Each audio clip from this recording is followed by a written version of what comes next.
Hey everybody, it's Dean here and I'm with Christian Harris. I'm going to let him introduce himself because he'll do it better than me.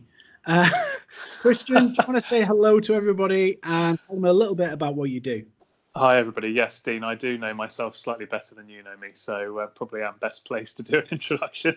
um, uh, where to start? I'm a husband and a father. I live in London and I've got a business called Slip Safety Services.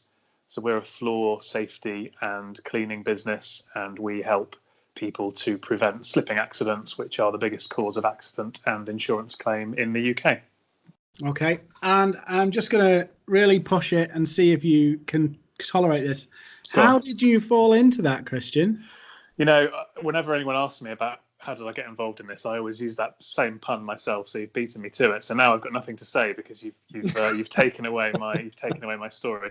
No, the background really was that I've always been kind of entrepreneurial. So when I was at uni, I was doing some stuff in online poker and events and various other things, and then I decided to go into the management consultancy world for a few years, and then kind of got a bit bored of spreadsheets and the monotonous grind of doing that, and so decided I would kind of try and get my hands dirty in a real business. Came across this opportunity, I suppose, because I saw there was a really big problem, but the solutions weren't there, and the problem was it was an unmet need, and so kind of dived into this, and I've been doing it for kind of coming up for 10 years. Wow. Okay, so what was the challenges you faced in starting this business though? Because I mean, it's not an easy feat to start a business, and No. it feels like you're flogging a dead horse for a long time, and then suddenly it just feels like, oh, this is actually going somewhere. Starting to work now, yeah, starting to work. I think the big challenge, I suppose, setting up a business is firstly the funding piece. So I got some investors to support me, including my old boss, funny enough, from the consultancy days, which was good. So and a nice sign of trust. And then I think, and it's all about really trying to figure out the best ways of like delegating stuff, because I found, certainly to start with, everything was kind of heaped on me, and therefore things weren't being done to the best of my ability because I was just under too much pressure, I suppose, and also I was doing kind of the more functional stuff, which is not really my forte. I'm more about the kind of client-facing sales and marketing side of things. That's where I can add the most value. So I think the challenges for me were, in terms of actually physically getting the business going, were around the cash flow piece, which I think every business is obviously contending with, and then just how to organize things and build the team to enable us to perform, kind of how we want to perform. So this whole slips, trips and everything, you might hate me after I say this, but it does have this connotation, doesn't it, of where there's blame, there's a claim, and all that kind of stuff. Yeah, absolutely. And most businesses, don't think that's about them. Where are the places that you're seeing, the average business? This is probably, it happens, but it's probably a bit more normal. You pick yourself up and you get on with it. Yeah, but yeah. I guess there's a lot of public spaces where this kind of, slips and trips and things can become a major expenditure and a major cost. Not only from a point of view of, people having accidents, but also people can exploit that as well, can't they? Yeah, absolutely. So I'll give you a few stats in terms of trying to frame the kind of the piece overall. So every year, over 300,000 people go to hospital as a result of slipping over, and that leads to over 1.5 million NHS bed days. So if you think that the average cost of an NHS bed day is over 500 quid, straight away you're talking in the hundreds of millions of pounds of cost to society. Then you've obviously got the personal injury claims which arise. The average cost of that is about 10k, but it's not just the insurance cost, it's also all the other hidden costs like investigating the accident and loss of reputation and so on and so forth. So the kind of rule of thumb is that if the insured cost is 10k, the true cost of the accident is something like 125, 135k. multiply that by 300,000. You've got some quite punchy numbers there. So an organisation that's got, I don't know, a swimming pool. How would that work in a swimming pool? Because I've seen on LinkedIn you do post some. I'm a bit naive when I look at your pictures because I'm not in your industry, but it looks like that flooring you have in swimming pools, that could be like crippling to a business like that, couldn't it? Yeah, absolutely. I mean, I think one of the challenges is that people don't really yet understand the subject in as much depth as they need to. And that's kind of a lot of what I'm doing on LinkedIn is this educational piece, just trying to get people to understand what they should be looking for and what they should be doing. But yeah, I mean, obviously all these businesses have insurance, but insurance only covers you up to a certain amount because you've got your excess. So, the first 10, 20, 50k is going to come out of your bottom line. So yeah, one issue with one swimming pool could be, financially quite crippling to any company. So you said about the ambulance chasing thing, and that's really where we're trying to avoid being in that position. We want to try and encourage people to be proactive about this. So raising awareness, getting them to act in cooperation with their insurers and brokers and people like that, and actually try to get ahead of the game and prevent things from happening, rather than looking to sort of rush in after a claim's happened and be reactive. So tell me if I'm taking this down a rabbit warren you don't want to go, but I'll have a go anyway. That's all right. So there's obviously people who have genuine accidents and all that kind of stuff and slips and trips, but we all know that even though there's legislation to say you can't do this, and there's people who look for blame even in common sense scenarios. Yeah. Are you the ambulance chasers? And I'm not meaning the genuine people who help people who've hurt themselves because of irresponsibility and all that kind of stuff. But, somebody who isn't watching what they're doing, they're being a bit stupid and slips and has an accident and then goes, bit like a football match when one of those footballers falls over. Yeah. Are you the ambulance chasers' worst nightmare?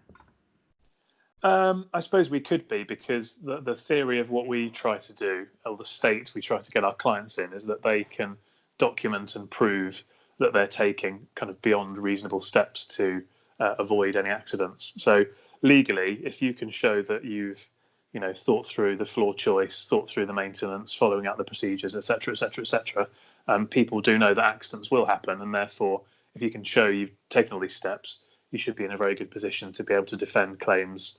Either so that you don't pay any costs or you're paying the absolute bare minimum. So yeah, we kind of are really. We're trying to help people, the corporates of the world and the the businesses, the organisations of the world, to be in a better position to defend claims and stop these kind of spurious things, which do happen.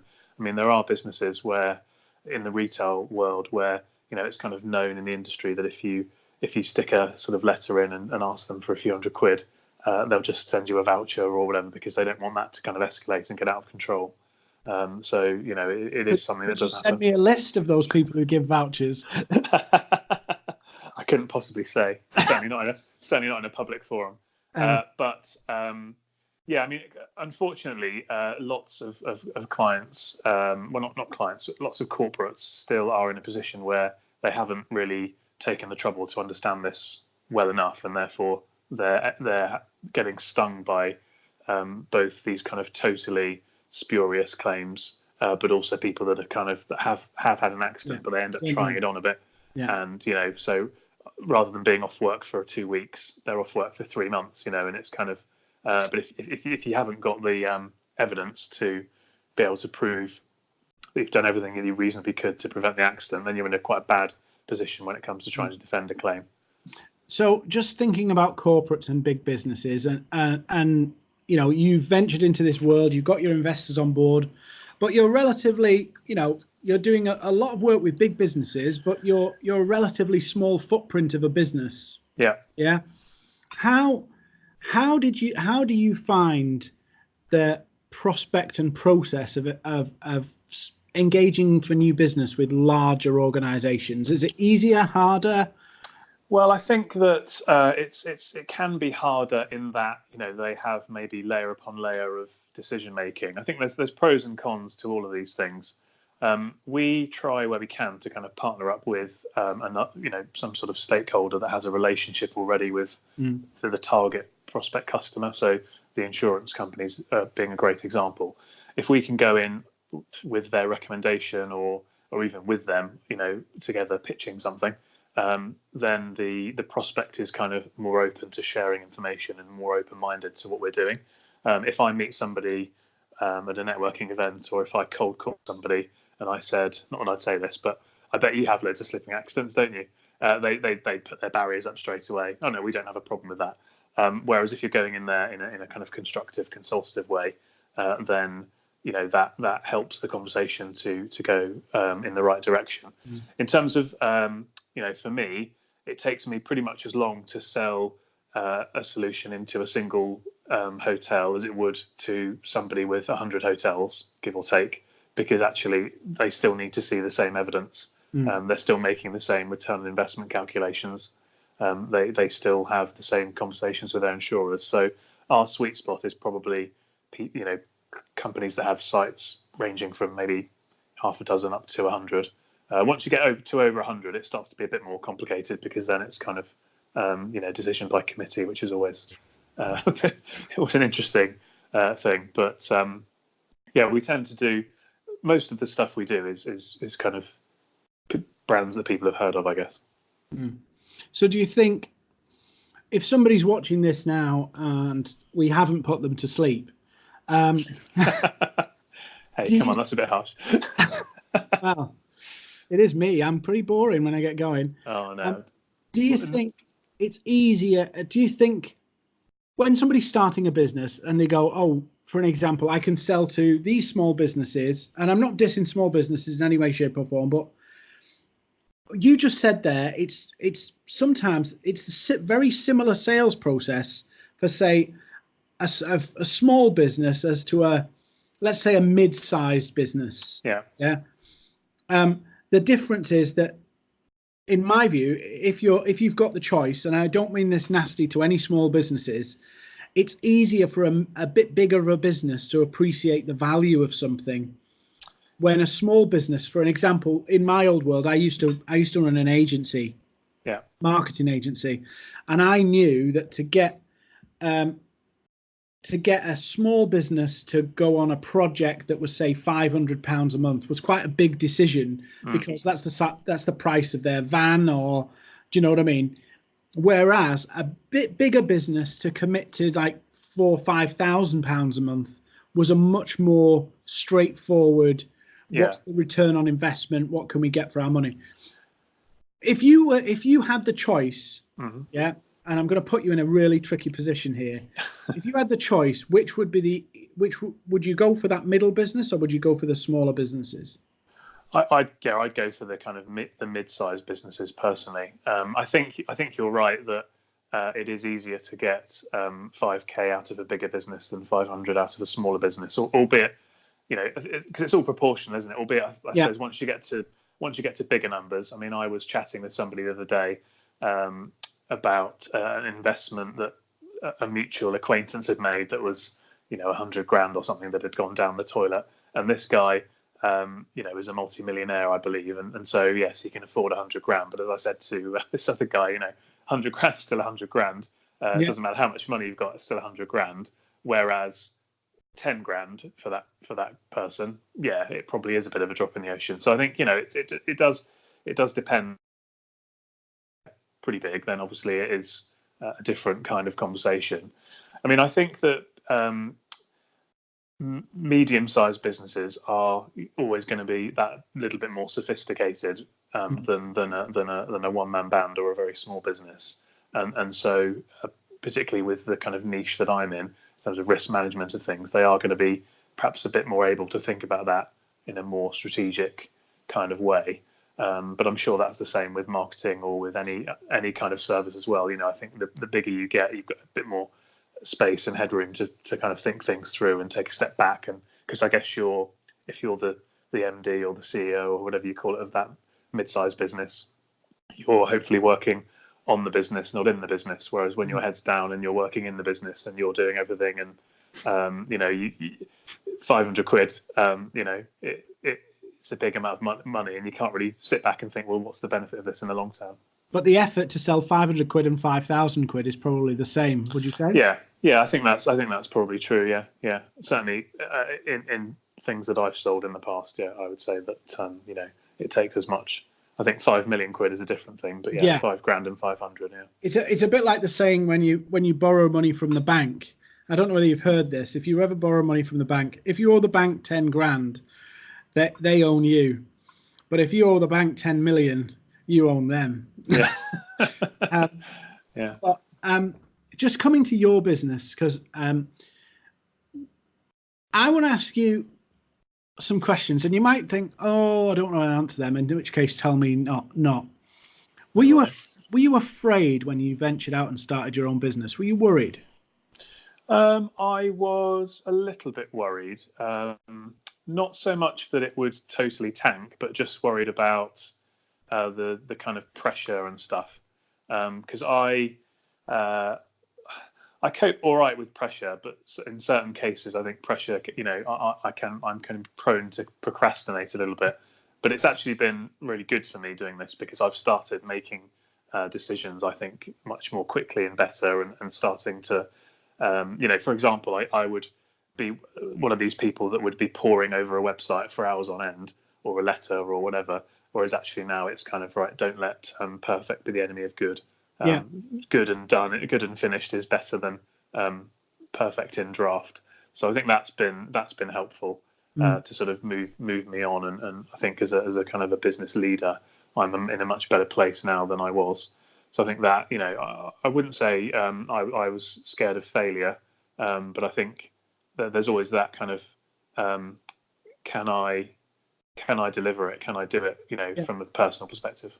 That makes sense. It's interesting, because the very reason people start businesses is to take their destiny into their own hands. And then that kind of niggle is, actually, my destiny's in my own hands. Yeah. It's kind of a double-edged sword, isn't it? Yeah, it is. Well, there's nobody to then blame if it goes wrong, is there? So which some people will thrive upon and other people will sort of shy away from. Yeah. If you want to run a business, you've basically got to thrive on that, otherwise you're never going to get anywhere. So there's two types of customer. There's the customers you really want to work with, and the customers you don't want to work with. And I'm not talking about size or anything like that. How do you go about deciding who is a good and bad customer for your business? So I think it's we try and qualify people as much as we can, because we're trying to kind of keep our core sales team to the absolute bare minimum, and try and leverage digital assets and things like that to try to qualify leads, but also lead generation and stuff. I think really it's a cultural thing. So some companies will have a culture of wanting to invest into safety and best practices and standards, because there's two sides to what we do. It's about safety on one hand and sort of brand standards, aesthetics on the other. So some companies will be drawn to that, and other companies won't be. So I think within a conversation, you can probably pretty well figure out whether a company is likely to be a good target in terms of a fit. I think every big company would say safety is our number one priority, but in reality, that doesn't often translate down all the way through the organisation to the shop floor.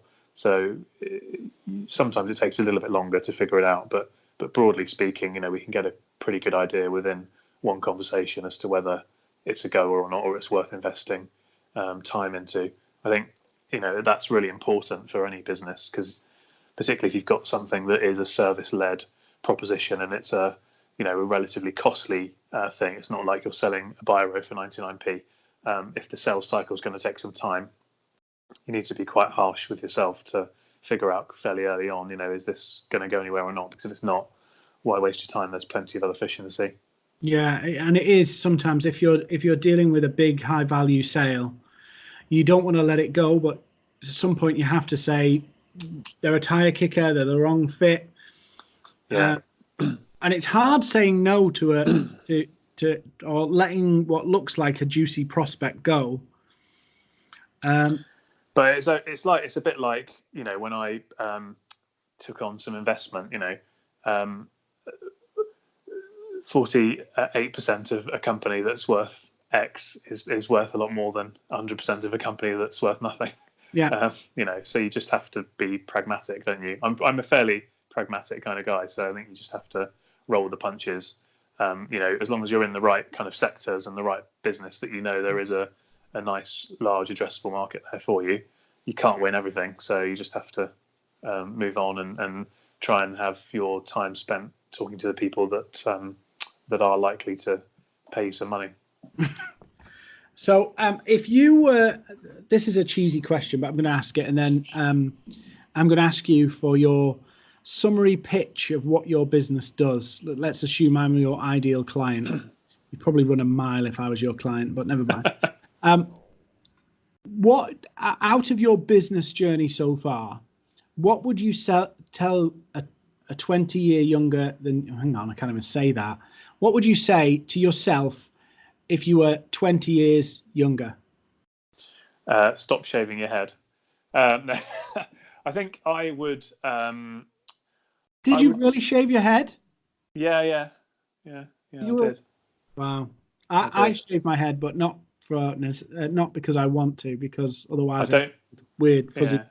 I'm afraid I don't have any pictures with me, but the pictures do exist. Yeah, before it was this kind of thing with a few of us at school. Anyway, what would I say to myself? I think I would probably say that just to back yourself. So I think there have been instances where I haven't maybe backed myself, as I said earlier, and procrastinated a bit, and that's kind of held me back a little bit, I think, over the years. So I think that's, I think you have this kind of internal dialogue with yourself, don't you? And pretty much your intuition is spot on. If something's nagging at you and you're thinking this is wrong, or I should be taking this other course, then probably go for that, and perhaps don't let life get in the way, because there's always an excuse. Well, I'll do it next week, or I'll do it next month, or I'll do it next year, or whatever. But I think backing your intuition, really, it would probably be what I would say. Okay, and now this is the hard bit, and then we'll wrap up. Imagine your ideal client is watching this video now. God help them. What would you say to them about what you can offer them? Well, I mean, I suppose my elevator pitch, if you want to call it that, I kind of started at the start of the interview. But basically, slips is the biggest cause of accident in the UK in terms of public spaces, causing the most accidents, as I say, causing the most insurance claims. The average claim costs about £10,000, but the true cost of one of these accidents is well over 100,000.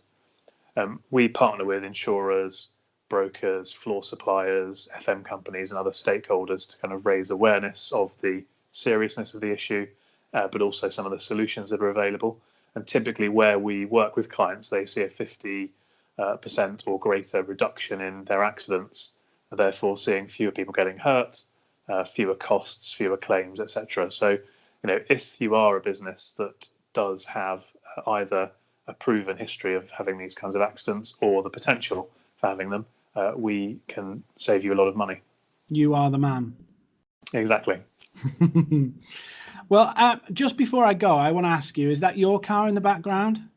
No, it's not my car. It's just a meeting room that I'm in. I've got a Figaro. I don't know if you know what a Figaro is. Figaro? It's one of these. You'd know if you saw it. It's. Do you remember the Andrew Marr show? He used to drive around in the opening titles in one. It's like a little tiny Japanese imported car. I think it's like a Nissan Micra, but with almost like a sports car chassis on it. And they imported them they made them for about 2 years. And it's a bit of like a collector's item. Yeah, Google it. Yeah. What will make you laugh is Google it and then imagine me, my wife, and our 2 kids in the car, and then you'll crack up, because it's not exactly a family car. Like that is something. That is a mental picture everybody who watches this video needs to. For 2 adults, 2 children in a Figaro, whatever Figaro is. And I'm 6'3" as well, so it's a bit like sort of my knees are here, and I'm kind of. Okay. Well, it must be interesting if you go to any client meetings. No, I don't. I don't really use it for. I mean, I live in London, so pretty much everything I do is on the trains and stuff. but or I if I need a vehicle, I turn up in something a little bit more appropriate. Okay. Well, Christian, this has been really, really interesting. We're connected on LinkedIn, but if you like the cut of Christian's jib and you want to connect with him, you are open to people connecting with you on LinkedIn?